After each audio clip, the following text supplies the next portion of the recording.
Hello and welcome to the next episode of the podcast on negotiation. And today, with a very special format and with a very special group of people. Today, we have Alice, Hong, and David with us. Great to have you guys with us. Thank you. We're happy to be Thank here. you. And we're going to talk about their great paper. But before we start discussing its content, let's go through a very quick round of introductions. Shall we go alphabetically, Alice?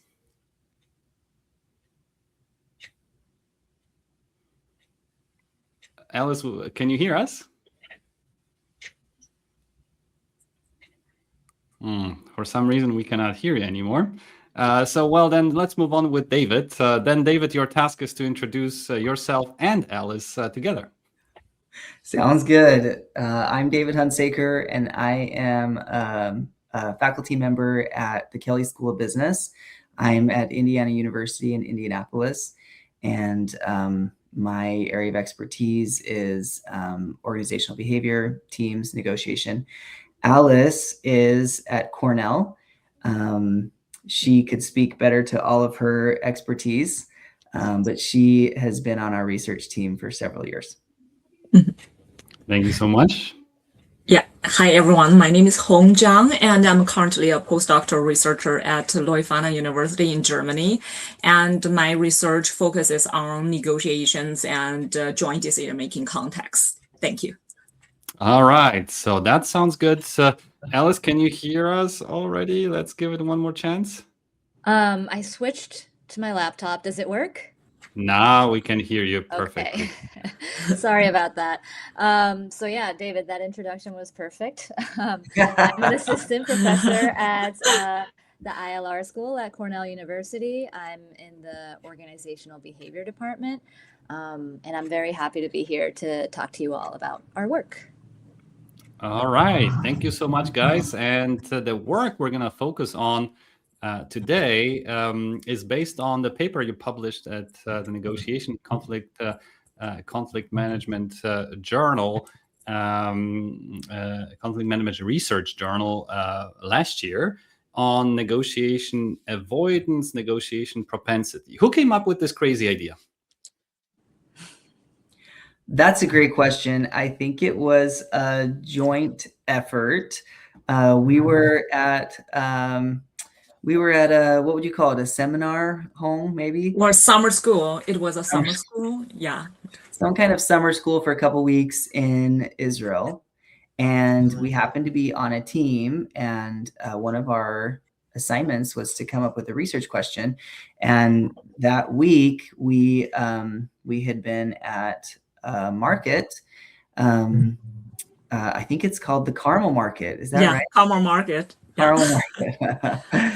And we had been there on some kind of a break and noticed that even though all of us bought things at this market, none of us had negotiated. And we knew going to the market that it was a prime place for negotiating. So we started having this conversation. Here we are, negotiation researchers, and we didn't even negotiate at this market.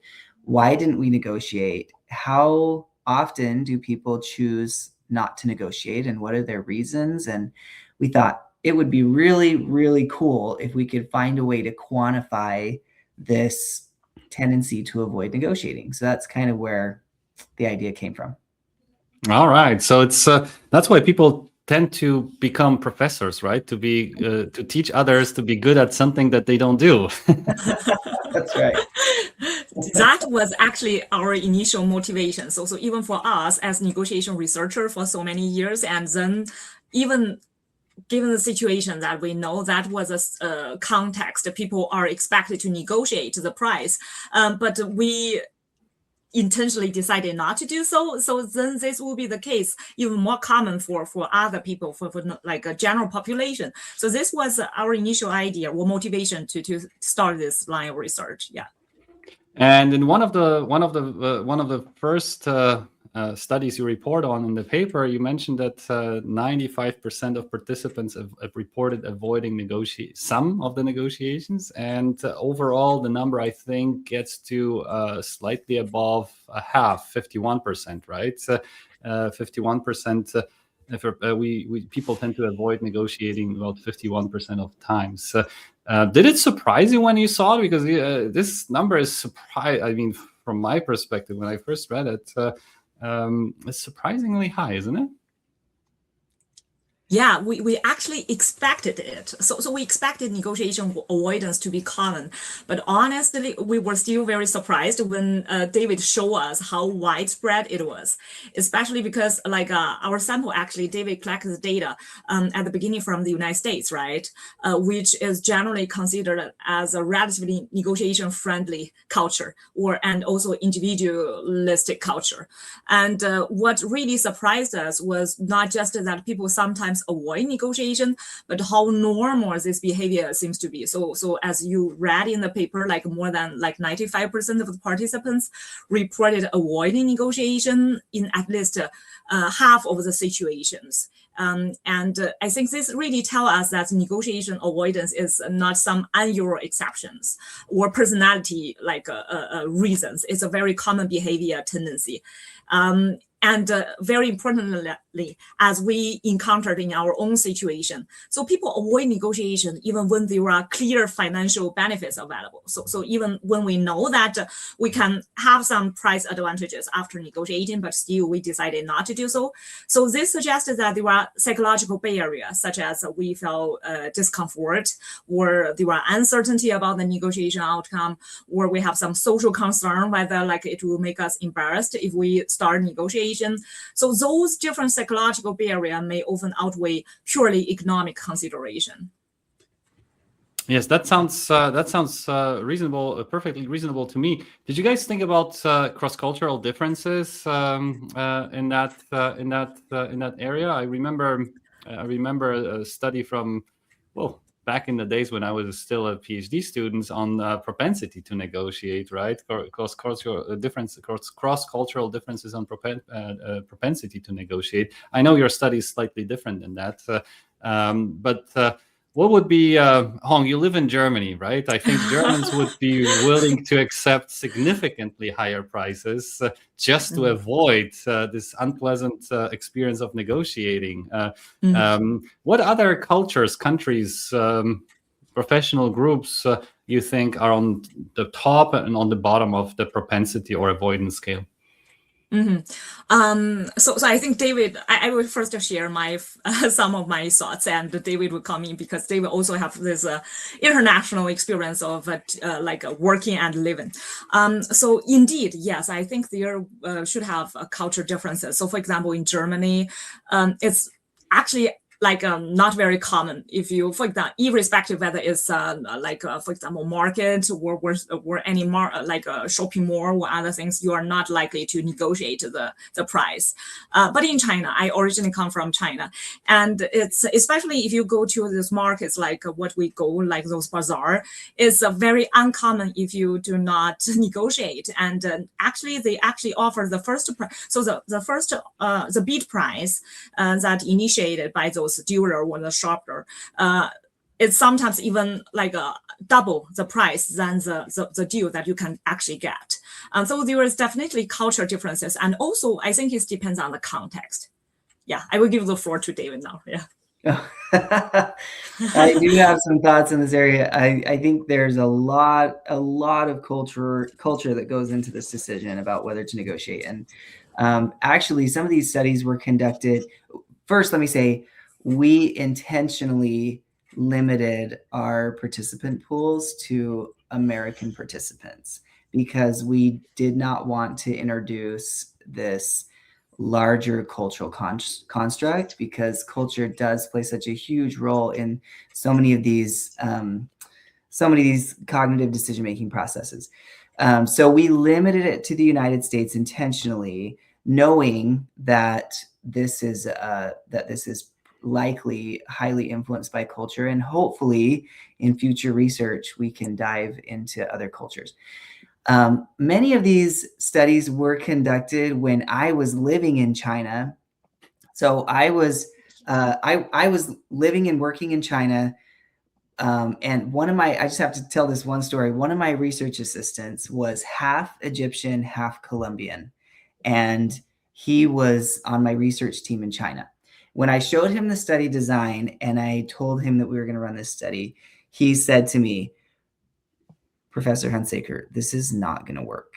He's like, this study's not going to work. People don't avoid negotiating. And I said, let's just try it. Let's just try it. And he was shocked. He was shocked because the cultures he comes from, primarily his culture is Colombian. He said, we don't do anything without negotiating. We don't even go buy fruit without negotiating. And so there's a huge cultural element here. And this is, hopefully we can explore that further in the future. Oh, I hope so. Yes, there's NCMR is looking forward to receiving your future work on cultural aspects of negotiation avoidance. But do you guys know what questions vendors at those bazaars ask first before they actually make their first offer? Did you notice that in Israel? No, because we didn't negotiate in Israel. So typically the first question they ask is where you're from. And that's if the answer is US, well, the price is gonna quadruple probably. The first initial offer is gonna quadruple. If it's Germany, it's probably gonna triple. Yes, but if the answer is something like Eastern Europe or other countries, initial offers are actually already quite reasonable. So the behavior and engagement, the first offer behavior and engagement in negotiation depends to a large extent on the assessment of other parties' willingness to negotiate, and that might be an interesting aspect to follow up on. So I live in Germany. I'm based in Germany. I have German citizenship, but I also come from Poland. So when on vacation, I use my Polish identity.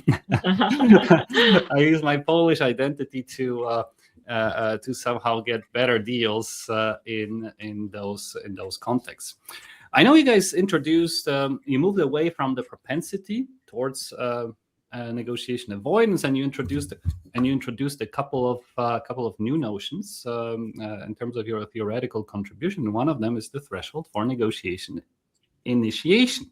Yes, could you explain this to our viewers and listeners? What is it? How you measured it, and why it matters?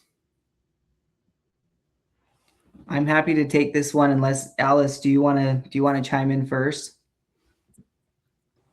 Sure. I'll sort of like give it a quick overview, and then David or Hong, if I'm missing something, feel free to add on to that. So the threshold for negotiation initiation. So this is basically the minimum amount of money you would need to believe you could save before one is willing to start a negotiation. So I kind of see it as your personal, like, is it worth it threshold?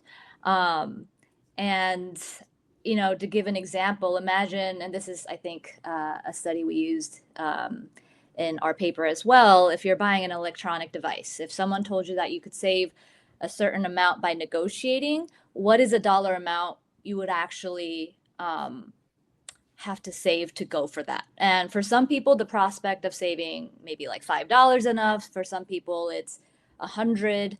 And so this construct is basically trying to capture that tipping point, the moment where the expected benefit sort of outweighs the discomfort or effort associated with negotiating. So that's sort of like, I think, a definition of that. Is there anything, David or Hong, you want to add to that? I thought that was great, Alice. I just thought I would explain how we measured that. One of the things we discussed early on in this project is, how do we quantify this? How do we quantify this reluctance to negotiate? And it is hard to quantify something that involves so many psychological decision-making processes.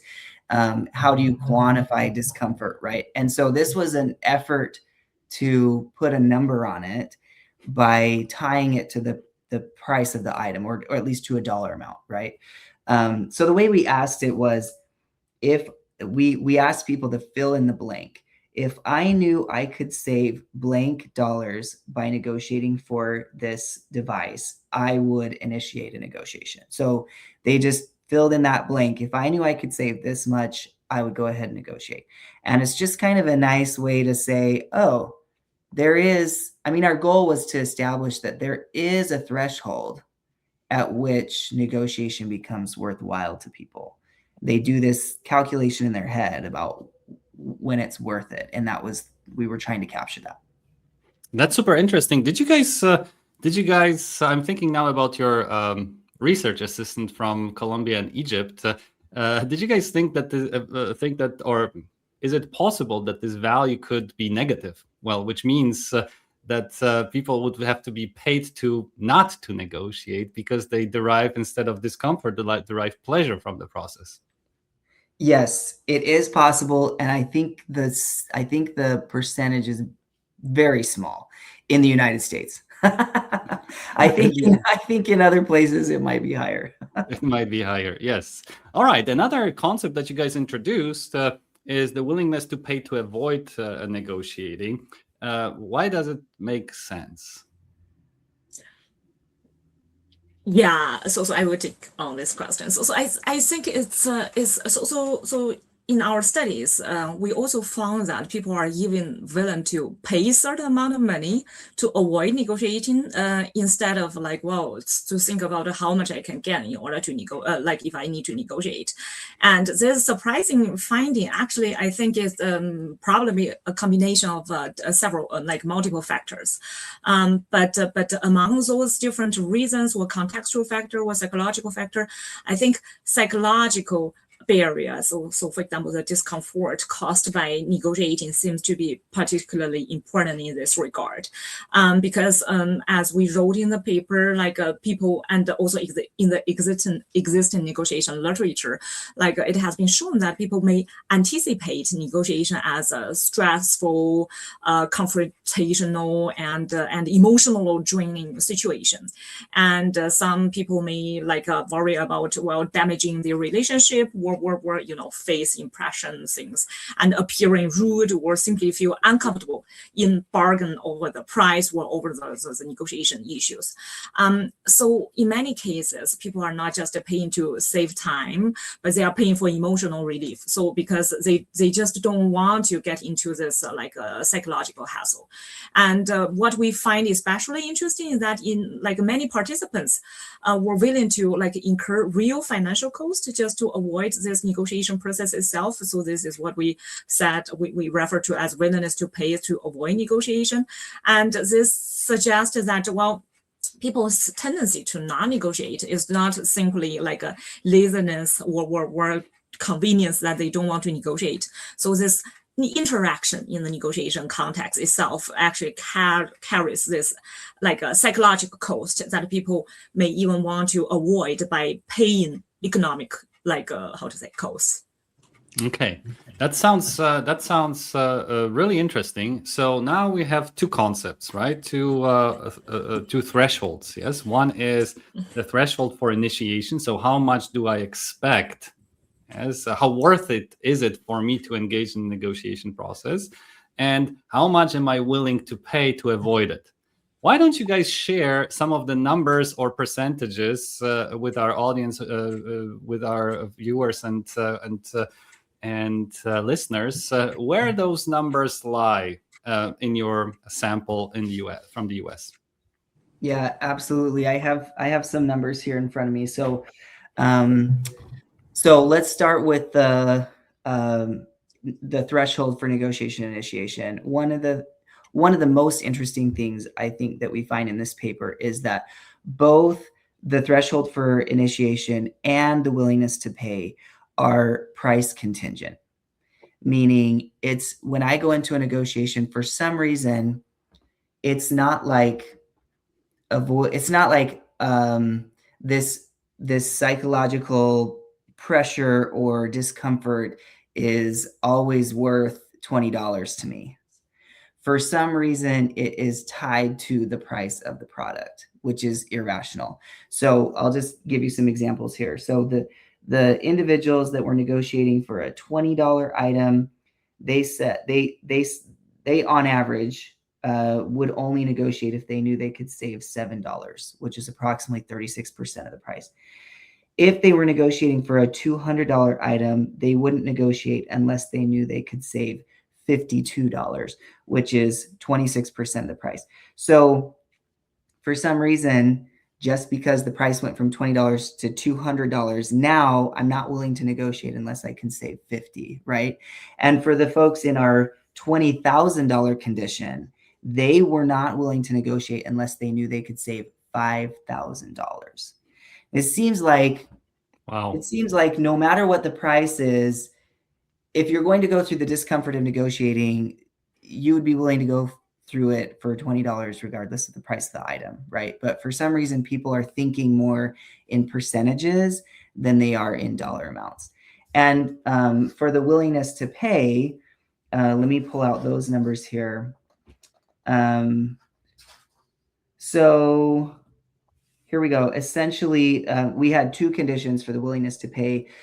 Some people were purchasing a $2,000 item, and those people were willing to pay on average $230 to avoid negotiating. But people negotiating for a $20,000 item were willing to pay over $1,100 to avoid negotiating. So once again, this huge difference, it's price contingent, because when people calculate this psychological cost or this discomfort, they're thinking in terms of a percentage of the price of the product, which is actually an irrational calculation.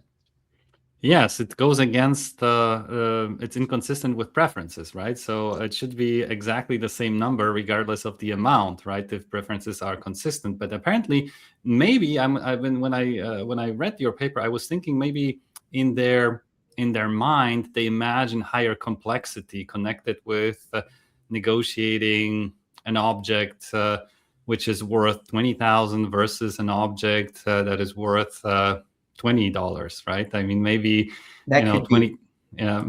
Maybe for 20,000, we're thinking about more complex, more complexity, more time, more stress, more weight in general, yes, on our cognitive abilities and on our well-being, emotional well-being.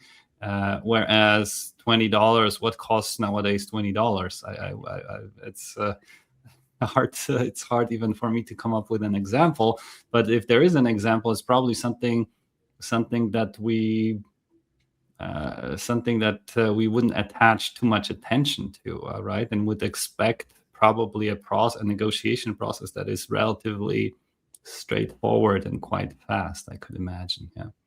Mm-hmm. Or how did you guys hypothesize? How did you explain this inconsistencies in preferences, which actually go against the concept of rationality again, right? Yeah, unsurprisingly. Yeah. Mm-hmm.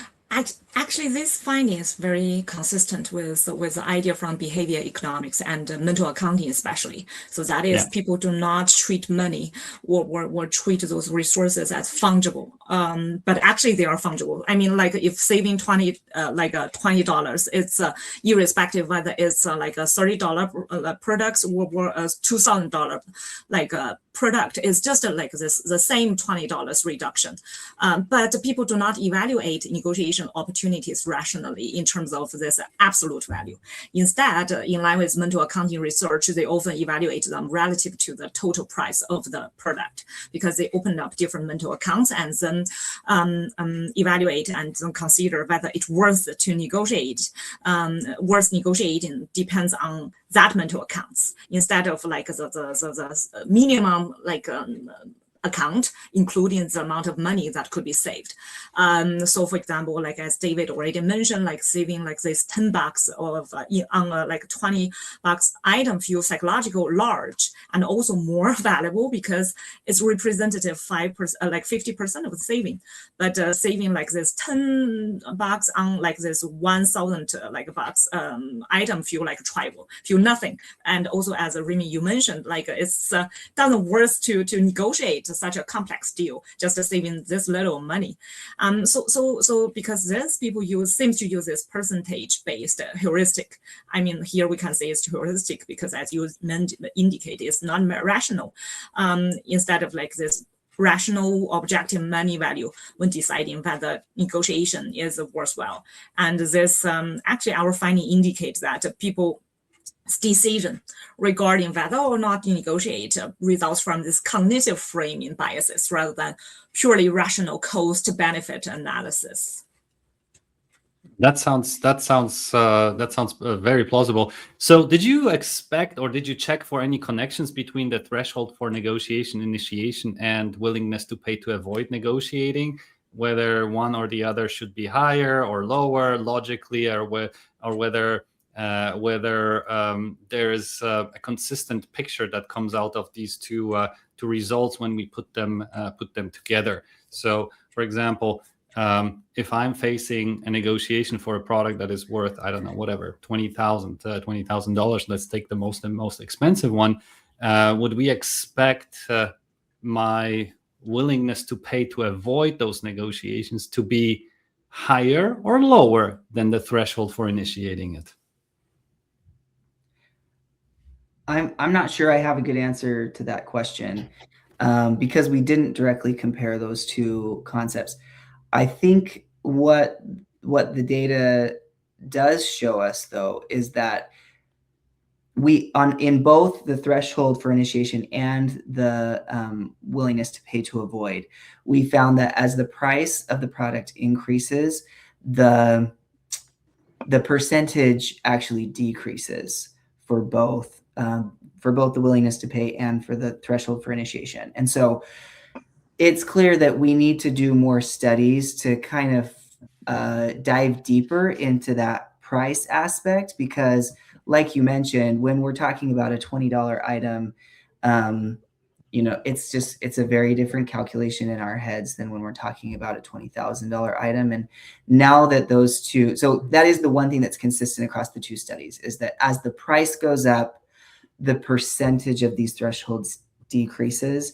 And we may need to do more studies to explore the boundaries of that. Mm-hmm. Great. I'll just add on to that. Yes, please, Alice. Sorry. Yeah, I think they were correctly separately studied, but one thing to keep in mind, I think also like conceptually, I think they're capturing slightly different things. So the threshold is more cognitive as we sort of think about them. So it's the potential payoff, calculation big enough to even bother negotiating, right? Do I initiate that negotiation? Is my calculation saying that it's worth it? Whereas the willingness to pay, I think we see as more affective. So like, how much would I pay to actually avoid this emotional discomfort? And someone could have a low threshold for starting, but still be willing to pay a lot to avoid it. But like David said, I think this requires future studies to actually calibrate. That sounds interesting. I would actually expect that the threshold for negotiation initiation would have to be lower than the willingness to pay to avoid it. But it's a very interesting aspect that might be interesting to study in a follow-up. All right, guys. I loved your studies on cars, on choosing the car salesman or car shops. So another paradox, seemingly paradox, which basically put the participants in that study between a choice of a dealer that actually negotiates prices and a dealer who doesn't. Yes? And it seems that the majority of your subjects chose dealers who negotiate, whereas at the same time,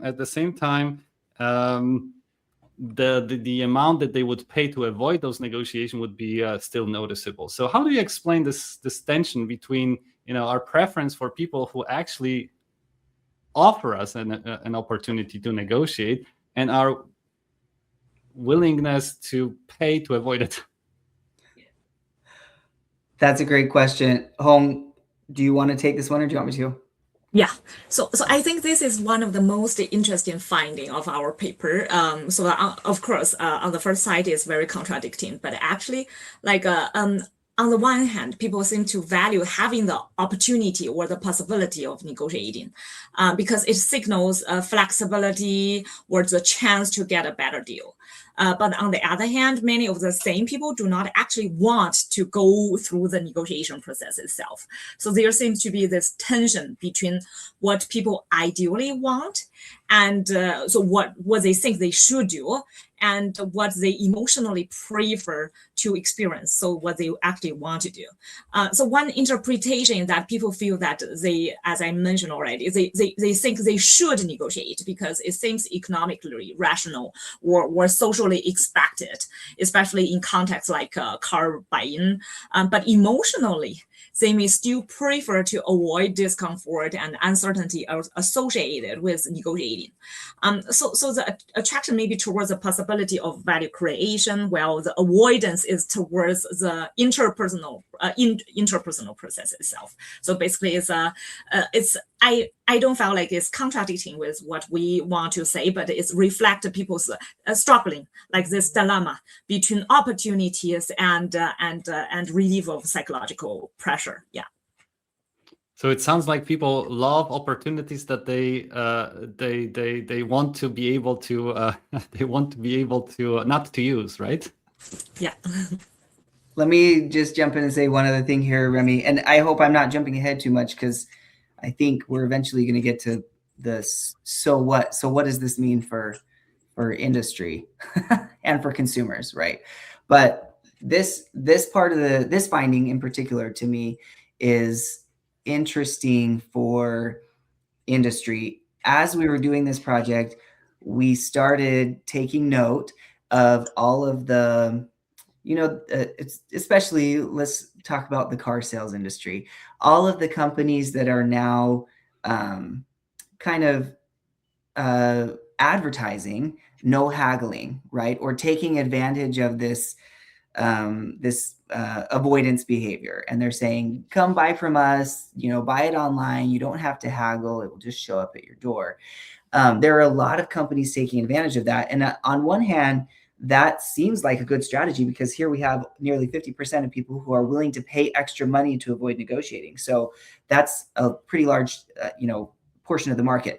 On the other hand, this study is saying is also showing that maybe companies need to be careful about the advertising the no haggling piece, because maybe consumers still want to think that they have flexibility, right? Even though at the end of the day, they're really not willing to negotiate. They still want the option. And so to me, I think those two pieces are interesting for industry to look at. People are willing to pay to avoid negotiating, but we may not want to overemphasize the no haggling in our marketing. That sounds plausible. In the German market, especially in the used car market, there is a relatively new player called Auto 1, Car 1, which has become a unicorn with a valuation of a few billion dollars, euros, and their business model was shifting exactly in the sales used car sales process towards a no negotiation process that gives certainty at a certain premium. I took time to sort of calibrate the prices consumers get in that business model versus in person to person or in a negotiation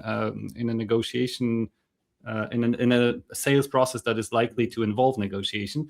And I noticed that the difference is about 20 to 30%.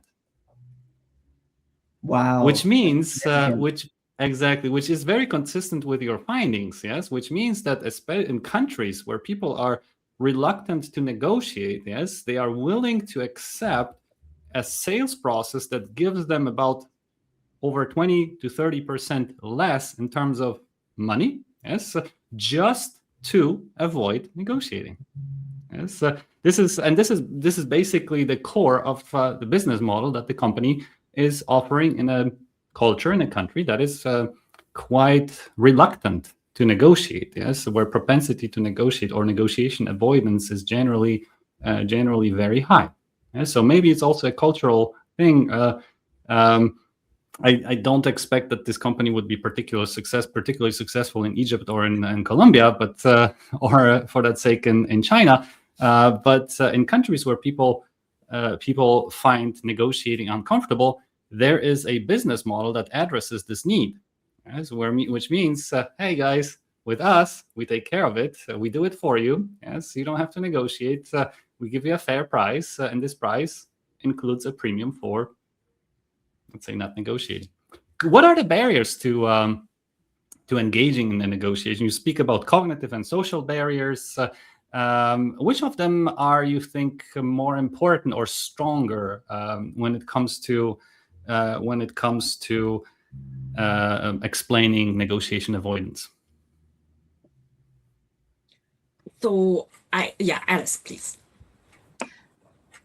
Sure, happy to. So I would say, I think at least according to what our data is saying, it seems like the emotional and social barriers seem a bit more powerful, at least compared to the cognitive.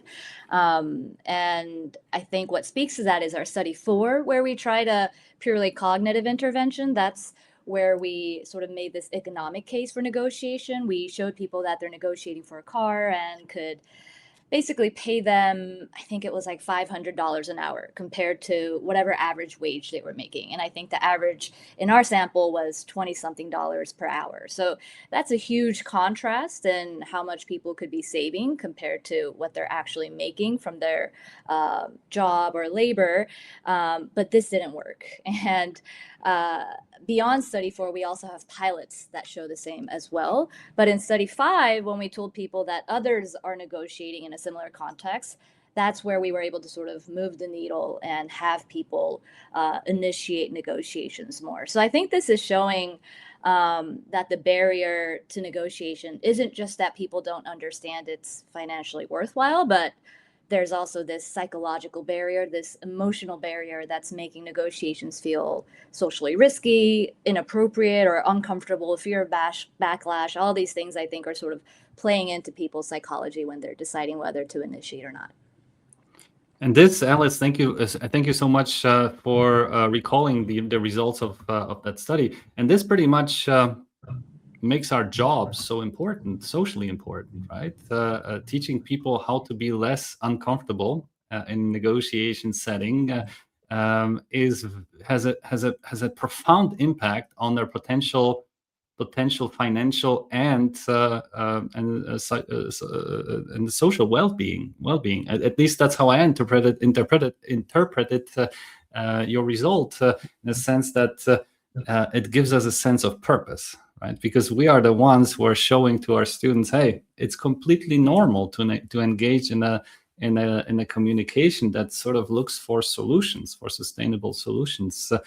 Is that how you perceive, or have you perceived your jobs like that before and or after? Has it changed the way you see what you do in a classroom?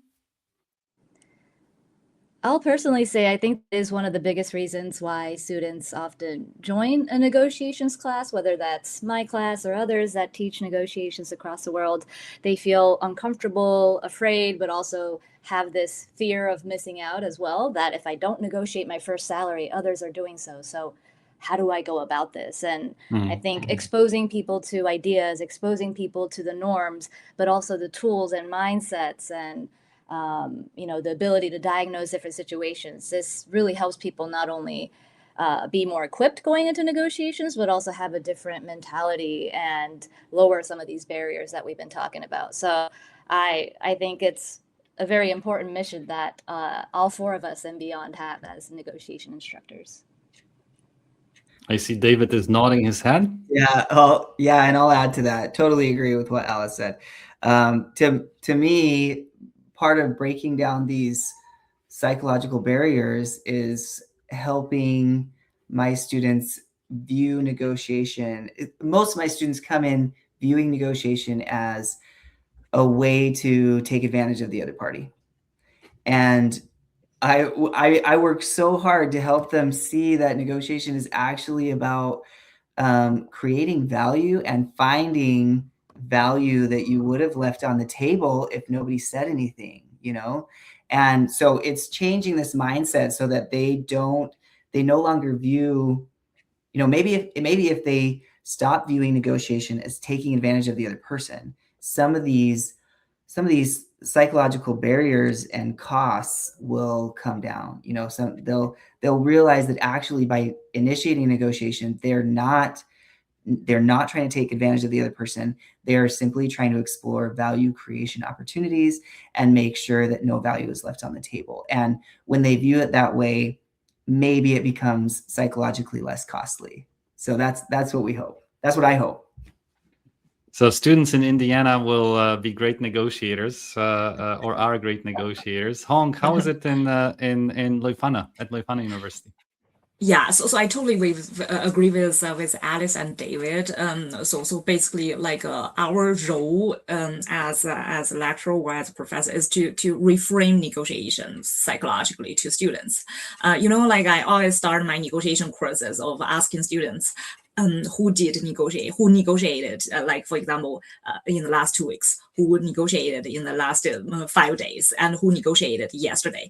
And actually, many of them, they don't raise their hand. But when I try to encourage them to reflect any situation, they try to reach a joint agreement with another person or several other persons in order to resolve a perceived conflict of interest. They all raised their hands. So it's actually for students is very important first step to let them realize that negotiation is much more common than what they assume. Because when I said negotiation, and I ask their expectation about the negotiation process, they always say like, well, I felt like it's not part of my life and I want to learn it. But actually negotiation is part of our life. It happens every day. It's not like must be formal negotiation or those big negotiations are considered negotiation. But negotiation can also start small. And so our role is every day like this, they can consider like how to practice and also train their negotiation skills in those small or informal negotiation. And this can build their confidence and reduce anxiety over time to initiate negotiation. So lots of practical implications for us as instructors, as professors, negotiation professors, but also to those who are simply faced with a dilemma. As shall I negotiate or not? Yeah. When is it worth it? When is it not worth it? How much would I pay to avoid it? What are the practical implications, guys? What are the recommendations that you could share with people listening to us? Let's go one or two each from each of you. I can go first. I think two things for me. Practical implications are when you are in a situation where you are deciding not to negotiate, maybe just pause and ask yourself why you are avoiding it.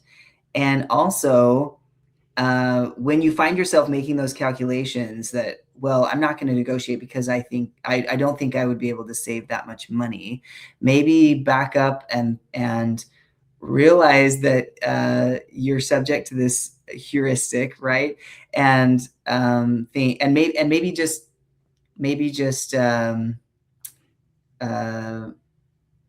think about it differently and think, you know, if I could save $20, that would still be $20. Or, you know, I just since running these studies, I have noticed when my brain starts to fall into that heuristic, and I have to step back and think, no, $20 is still $20. You know, I could,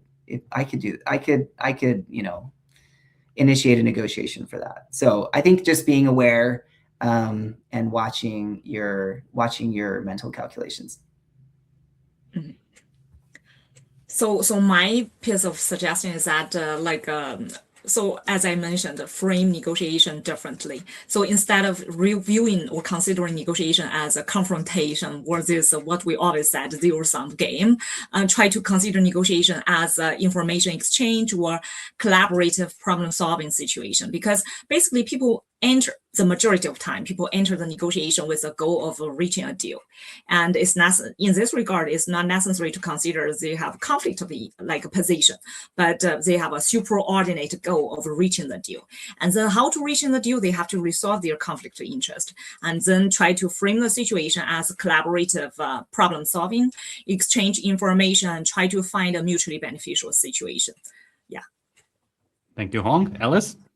Yeah, I'll give a practical advice that's maybe more geared towards the managers and educators and organizations, maybe more so than individuals. I think it's equally important for those at the higher level to create an environment where negotiation is almost explicitly welcomed, right? There's research that shows that if you make it clear that a salary is negotiable or an object is negotiable, that people are more willing to and likely to negotiate. So making it clear, making these structural changes that signal negotiability, and that there are lower barriers to doing so, I think can really help. I think our data shows that when people believe negotiation is normal and expected, they're much more willing to do it. So I think beyond individual negotiators, some of these higher level structural implementations are important as well. Thank you guys for sharing. We have a question from the audience about natural implications of your research, which I will read out for those of our listeners who cannot see us. A natural implication of this work seems to land in the propagation of tipping culture. People accept the social pressure without haggling. Is tipping culture an outgrowth of resistance of negotiation? Yes or no? Especially, I think it refers less to us based in Germany than to you guys who are based in the US. So what do you guys think? I think we couldn't hear you, David. I apologize. I was asking if Alice had a thought about this. Yeah, I think it's a really interesting connection. Tipping's essentially, I think, sort of a fixed social script, at least in the United States. And there's sort of a default percentage, right? Not only do we get asked to tip, which I think absolutely we should, given how people are generally paid in the United States, but also deviating from it feels awkward, and it's almost illegal in a sense too. You feel like you're not paying enough because it's also embedded into the structure. So in a way, yes, I think it does remove the negotiation. And you don't have to decide what the service was worth or even have an uncomfortable conversation about it. You just pay the number. And I think this is what sort of maps right onto our findings, that people prefer certainty and social scripts sometimes over ambiguous interactions where they'd have to sort of advocate for a different price. And especially when you're facing the server that have been working with you, throughout the past hour or two, it's even more of a reluctant experience, I'm sure. So those are my 2 cents on that. Great. David? I agree. And I was just thinking, I think that I'm gonna set the restaurant industry aside for a second and just say tipping has now expanded into many industries. You go in to get a haircut, you go in and buy a donut. I mean, there are just so many places now that give you the opportunity to tip. And I think that companies have embedded it into the software, into the payment software, which has moved all of the social discomfort to the customer.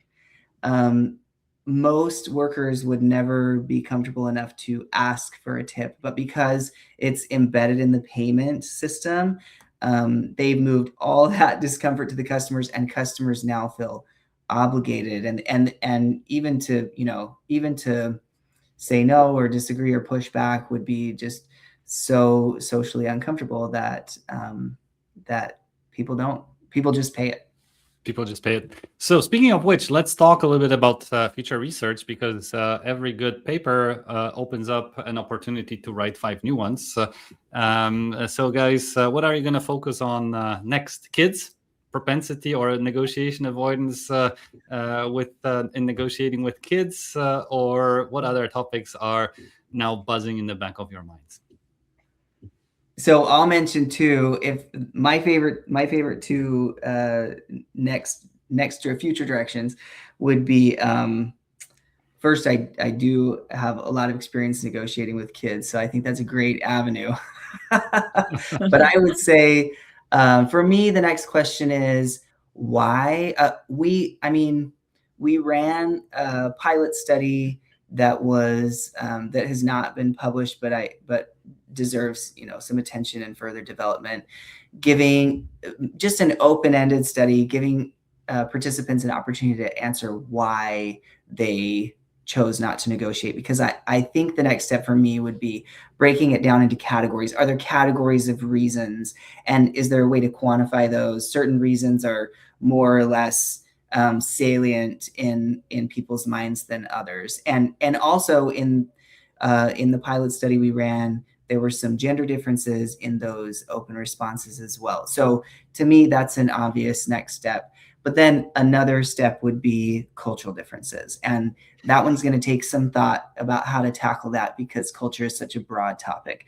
But I do think, it needs to be addressed, because clearly this is very culturally embedded. Thank you, David. Hong, would you like to go next? Yeah, I also have, first of all, I think it's opened up many different new ideas, many potential new ideas to be investigated.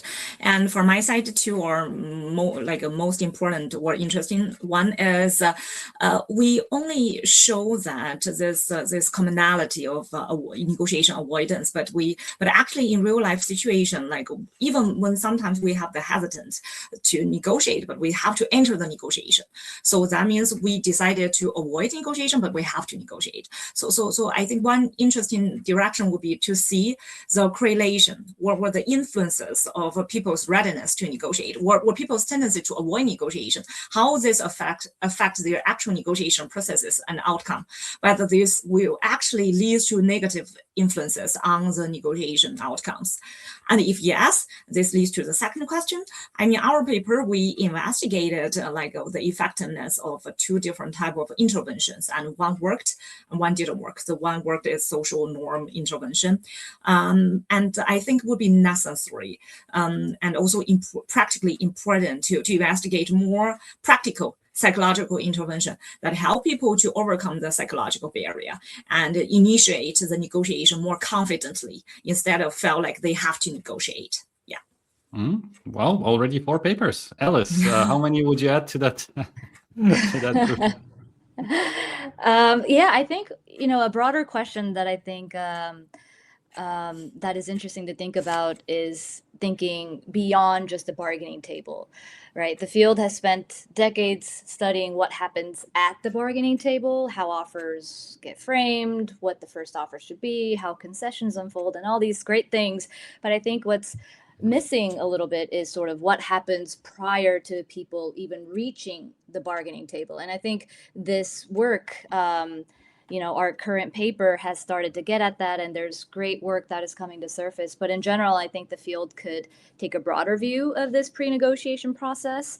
How do organizations or negotiators signal that they're willing to negotiate? Or how do people seek opportunities out? And when they do, is there an additional screening process, again, before anyone even reaches the bargaining table? I think these are some really interesting questions that I would love to pursue, but also welcome the field to do so in the future as well.